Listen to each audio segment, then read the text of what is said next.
Hello बच्चों, स्वागत है आपका आपके प्यारे से YouTube channel study and learn में। बच्चों, आप लोगों की बोर्ड परीक्षाएं नज़दीक आ रही हैं और आप लोगों की तैयारी भी बहुत अच्छी तरीके से चल रही होगी।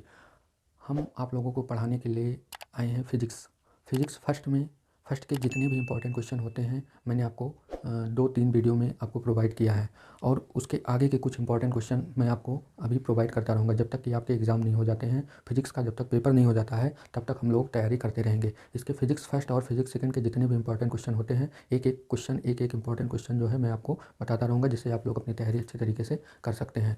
2 या 3 वीडियो मैंने आपको प्रोवाइड करी है अभी तक, क्योंकि अभी जल्दी ही मैंने शुरू किया है और आपको तैयारी कराना बहुत ही ज़रूरी है, क्योंकि आप लोगों को एग्ज़ाम में बहुत सारे बच्चे होते हैं। एग्ज़ाम में जितने भी क्वेश्चन होते हैं कुछ क्वेश्चन कर पाते हैं, बाकी क्वेश्चन वो नहीं कर पाते हैं क्योंकि उनका रिवीजन नहीं होता है।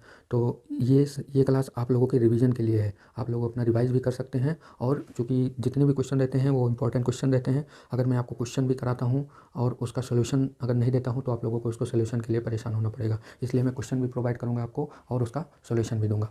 तो उसी के क्रम में हम लोग आगे बढ़ते हैं। आज का हमारा क्वेश्चन है कि किसी वैद्युत परिपथ के लिए किरचॉफ के नियमों का उल्लेख कीजिए, अथवा करके यही क्वेश्चन पूछा जाता है कि किरचॉफ के नियमों को परिपथ चित्र बनाकर समझाइए। बहुत इंपॉर्टेंट क्वेश्चन है, आप लोग देख सकते हैं। कई बार बोर्ड परीक्षा में पूछा गया है, 2019 में पूछा गया, 17 में पूछा गया, 16 में भी पूछा गया और 14-12 में भी पूछा गया है। बहुत ही इंपॉर्टेंट क्वेश्चन है। तो आइए देखते हैं हमारा ये आज का इंपॉर्टेंट क्वेश्चन।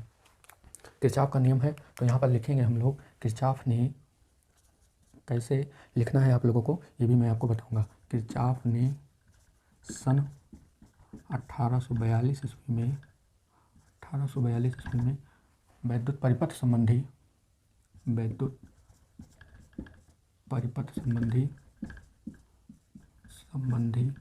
दो नियम दिए। कितने नियम दिए? दो नियम दिए। अब इस नियम का प्रयोग हम कहाँ कर सकते हैं? तो किसी भी जटिल परिपथ में या किसी भी परिपथ में विभिन्न चालकों में धारा का वितरण ज्ञात करते हैं। इस नियम की सहायता से किसी वैद्युत परिपथ में विभिन्न चालकों में जो भी धारा होती है उसका मान हम ज्ञात कर सकते हैं। ठीक है, तो यही चीज़ यहाँ पर आप लोगों को लिखना है कि इसकी सहायता से हम किसी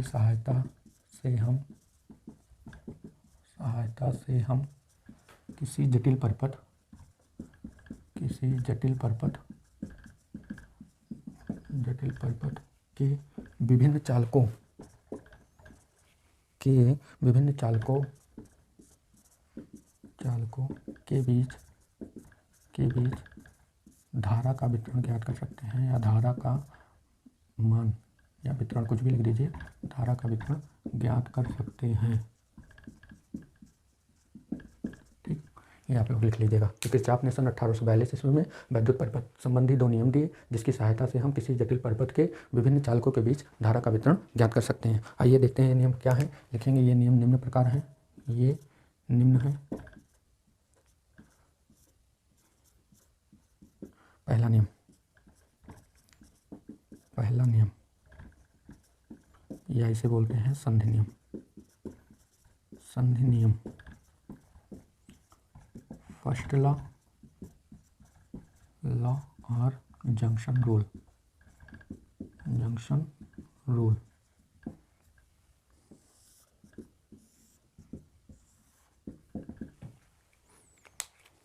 पहला नियम देखते हैं क्या है।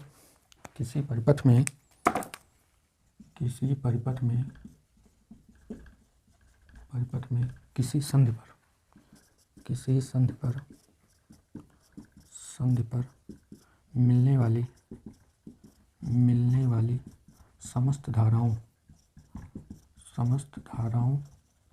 का बीजगणितीय योग शून्य होता है। ठीक, किरचॉफ ने क्या बताया? किरचॉफ ने बताया कि किसी परिपथ में किसी संधि पर मिलने वाली समस्त धाराओं का बीजगणितीय योग शून्य होता है। अर्थात इसको हम लिख सकते हैं, अर्थात सिग्मा आई बराबर शून्य। ये बताया किरचॉफ ने बताया किसी परिपथ में किसी संधि पर मिलने वाली समस्त धाराओं का बीजगणितीय योग क्या होता है? शून्य होता है। तो आइए किसी परिपथ की संधि बनाकर हम लोग इसको दिखाते हैं। हम मान लेते हैं यह है किसी परिपथ की संधि। यहाँ पर कई दिशाओं से धाराएं आ रही हैं। एक धारा ये हो गई I1, I2, I3 I4 I5 ये मान लेते हैं संधि है। ये यहाँ पर हम देख रहे हैं कि I1 धारा जो है इस संधि को O नाम दे देते हैं। I1 धारा जो है इस संधि की ओर आ रही है, I2 धारा जो है वो संधि की ओर आ रही है, I3 भी संधि की ओर जा रही है और I4 तथा I5 जो है ये संधि से दूर जा रही हैं। तो आइए देखते हैं किरचॉफ ने इसके लिए क्या बताया। यहाँ पर एक चिन्ह परिपाटी लगाते हैं। किरचॉफ ने चिन्ह परिपाटी क्या बताया, चिन्ह परिपाटी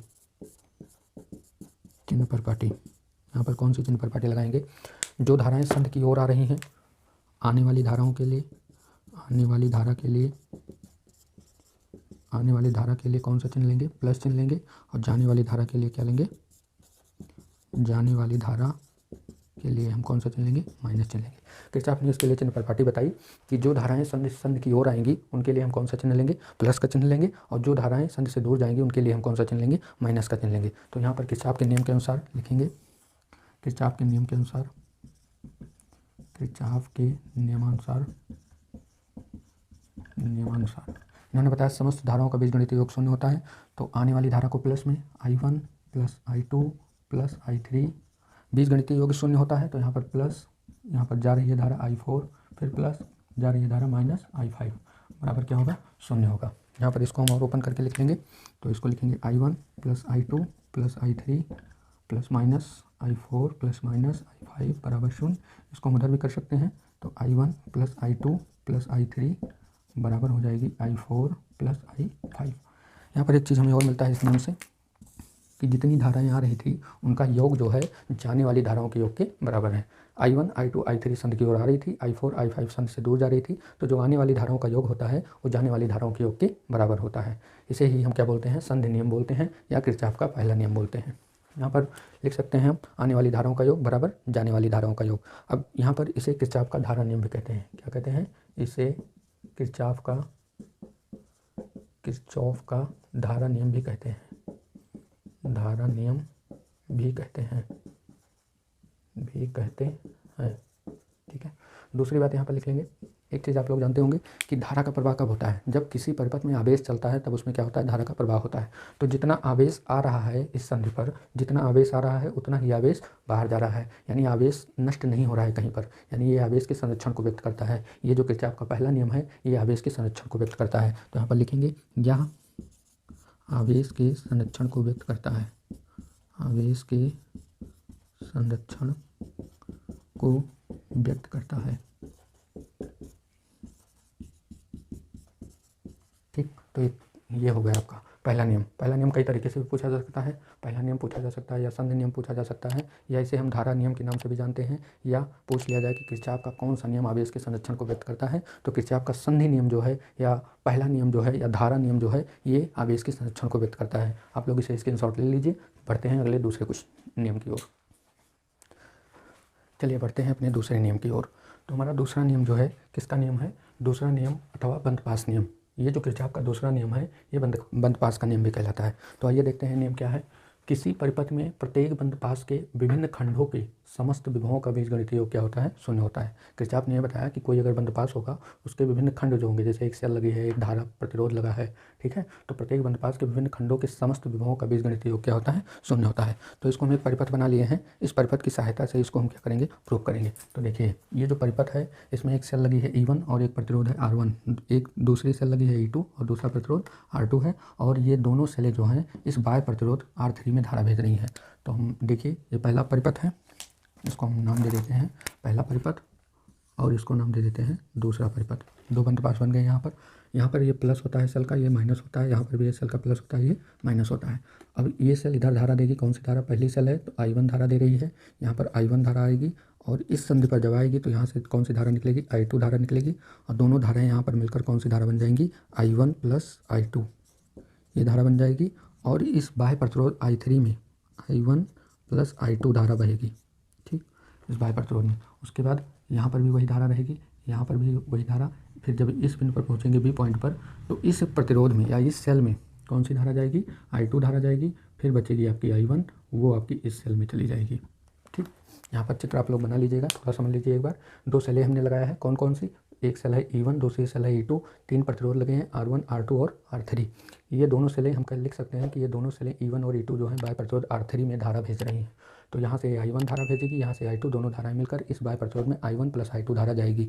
ठीक है, पुनः ये यहाँ धारा आकर इस B पॉइंट पर इस सेल में I2 धारा चली जाएगी और इस सेल में I1 धारा चली जाएगी। दो बंद पास मिल गए, इसी दोनों बंद पास में हमें किरचॉफ का नियम लगाना है।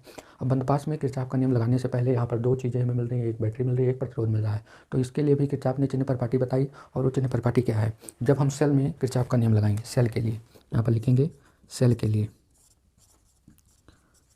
जब किसी सेल में हम लगाएंगे, जैसे एक सेल है ये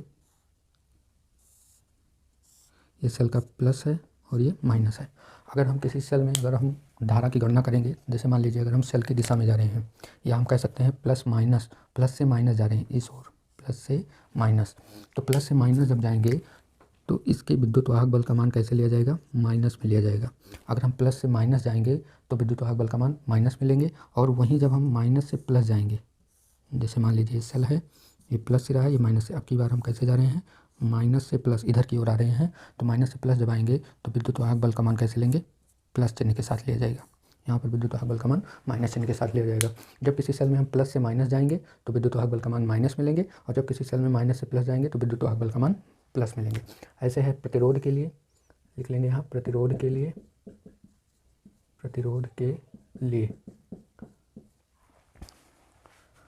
यहाँ पर जैसे देख लेंगे कोई प्रतिरोध होगा, ये R प्रतिरोध है और इसमें धारा कौन सी है? I है। तो दो बना लेते हैं एक और,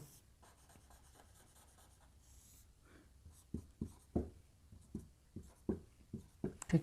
तो अगर हम धारा की दिशा में जाएंगे, अगर हम इस दिशा में जा रहे हैं, धारा की दिशा इस दिशा में, तो धारा की दिशा में इसके प्रतिरोध के सिरों का जो विभवांतर होगा, विभवांतर V बराबर क्या होता है? I into R। ओम के नियम से विभवांतर V बराबर होता है I इंटू R। तो इसके सिरों का विभव क्या होगा? Minus IR। अगर धारा की दिशा में जाएंगे तो हम कौन से चिन्ह के साथ लेंगे?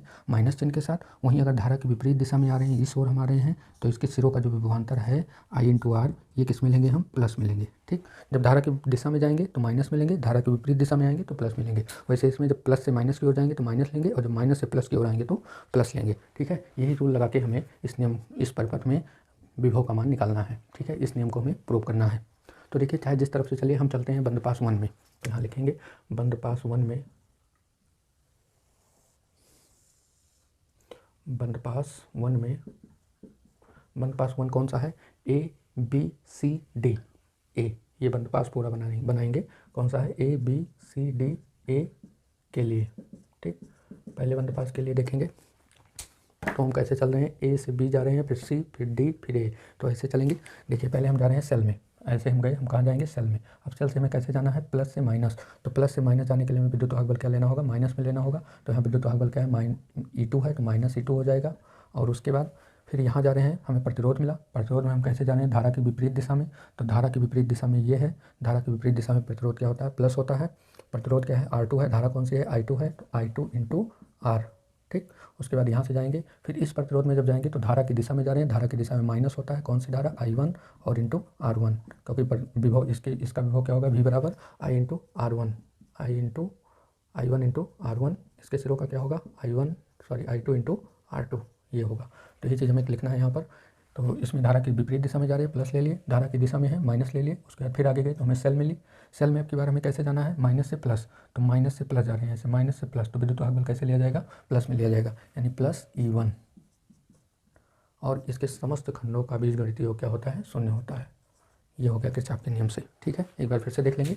पहले हम कैसे गए थे? A से B, हमें पहले क्या मिला? सेल। प्लस से माइनस जा रहे हैं, माइनस लेंगे, माइनस E2। इसमें देखिए इसका विभव क्या है? I2 into R2। कैसे जा रहे हैं? धारा की विपरीत दिशा में, प्लस लेंगे, प्लस I2 इंटू R। उसके बाद इसमें यहाँ पे R2 हो जाएगा। तो उसके बाद इसमें देखिए धारा की दिशा में जा रहे हैं, प्लस धारा की दिशा में क्या होगा?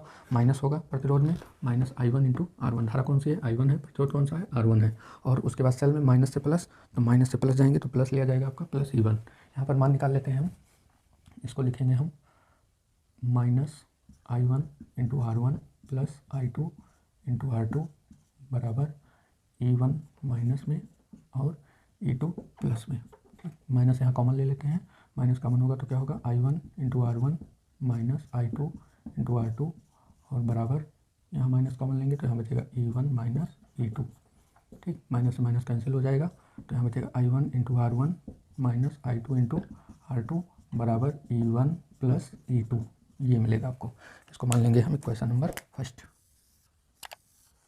इसको मान लेंगे क्वेश्चन नंबर फर्स्ट। इसी प्रकार हम लोग लगाते हैं बंदोबस्त 2 के लिए, ठीक है। इस बंदोबस्त 2 के लिए लगाते हैं, तो बंदोबस्त 2 क्या है, ABFE में, ठीक। तो बंदोबस्त 2 के लिए लिखेंगे यहाँ पर बंदोबस्त 2 कौन सा है, ABFEA, ABFEA के लिए। देखिए यहाँ पर फिर से वही, पहले जाएंगे हम सेल में, A से B फिर F फिर E फिर A में। तो पहले हम किस में घुसेंगे, सेल में। प्लस से माइनस जा रहे हैं, प्लस से माइनस जाने पर क्या होता है, माइनस होता है, तो यहाँ पर -E2 हो जाएगा, -E2। और उसके बाद फिर आगे जा रहे हैं, हमें प्रतिरोध मिल रहा है। प्रतिरोध में कैसे जा रहे हैं, धारा इधर से आ रही है, हम धारा की विपरीत दिशा में जा रहे हैं। तो प्रतिरोध में अगर धारा की विपरीत दिशा में आएंगे तो प्रतिरोध के सिरों का विभवांतर I इंटू R जो है वो प्लस में लिया जाएगा। तो इसके सिरों का विभवांतर I2 इंटू R2 होगा, ये किस में लिया जाएगा, प्लस में लिया जाएगा। तो प्लस I2 इंटू R2 हो जाएगा। उसके बाद फिर ऐसे आएंगे, कुछ नहीं मिला, यहाँ आएंगे तीसरा प्रतिरोध R3 है। तो R3 में हम कैसे जा रहे हैं, धारा की विपरीत दिशा में। देखिए धारा उधर जा रही है, हम इधर से आ रहे हैं, तो धारा की विपरीत दिशा में प्रतिरोध में क्या होता है, प्लस होता है। तो प्लस कौन सा प्रतिरोध है, R3 है। इसमें धारा कौन सी है, I1 प्लस I2। तो यहाँ पर लिखेंगे I1 प्लस I2 और इंटू R3 बराबर क्या हो जाएगा, 0 हो जाएगा, ठीक। इसको भी हम लोग कैलकुलेट कर लेते हैं। यहाँ पर इसको उधर भेज देंगे तो यह हो जाएगा I2 into R2 plus I1 plus I2 और इंटू R3, E2 को उधर भेज देंगे तो E2 उधर चला जाएगा, ठीक है। ये हो गया किरचॉफ के नियम का,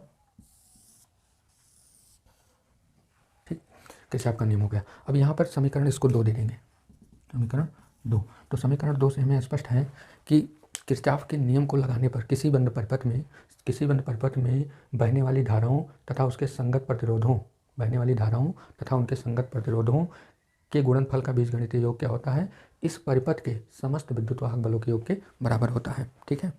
किरचॉफ का दूसरा नियम जो है, यहाँ से एक बात हमें स्पष्ट हो रही है कि किसी बंद परिपथ में समस्त खंडों में बहने वाली धाराओं तथा उनके संगत प्रतिरोधों का गुणनफल का बीजगणितीय योग जो होता है वो उस परिपथ के समस्त विद्युत वाहक बलों के योग के बराबर होता है। यही इतना आपको लिख देना है। इसे हम वोल्टता का नियम भी कहते हैं। इसे हम, क्योंकि ये विभव को बताता है तो इसे वोल्टता का नियम भी कहा जाता है। इसे वोल्टता का नियम कहते हैं, नियम भी कहते हैं, बंदपास का नियम कहते हैं, वोल्टता का नियम भी इसे कहते हैं, ठीक है। नोट कर लीजिए आप लोग इसे। एक चीज़ इसमें और लिख लेंगे, यह ऊर्जा के संरक्षण को व्यक्त करता है, यह ऊर्जा के संरक्षण को व्यक्त करता है, ऊर्जा के संरक्षण को व्यक्त करता है, या ऊर्जा के संरक्षण को व्यक्त करता है। नोट कर लीजिए आप लोग। अगर इस वीडियो में कुछ भी आपको समझ में नहीं आया है तो नीचे आप कमेंट में भी हमें बता सकते हैं। अगर आपको वीडियो पसंद आती है तो वीडियो को लाइक करें और अपने सभी दोस्तों में इसे शेयर करें, जिससे सभी बच्चों का फ़ायदा हो, ठीक है। आप लोग को अगर वीडियो में कोई भी टॉपिक नहीं समझ में आता है, वीडियो को पीछे ले जाकर आप एक बार फिर से देख सकते हैं, क्योंकि ये रिकॉर्डेड फॉर्म में है और आपको इसका कोई चार्ज भी नहीं देना है। बस आपको पढ़ना है, मन लगा के पढ़ते रहिए और मिलते हैं अब अगली क्लास में। तब तक के लिए जय हिंद, जय भारत।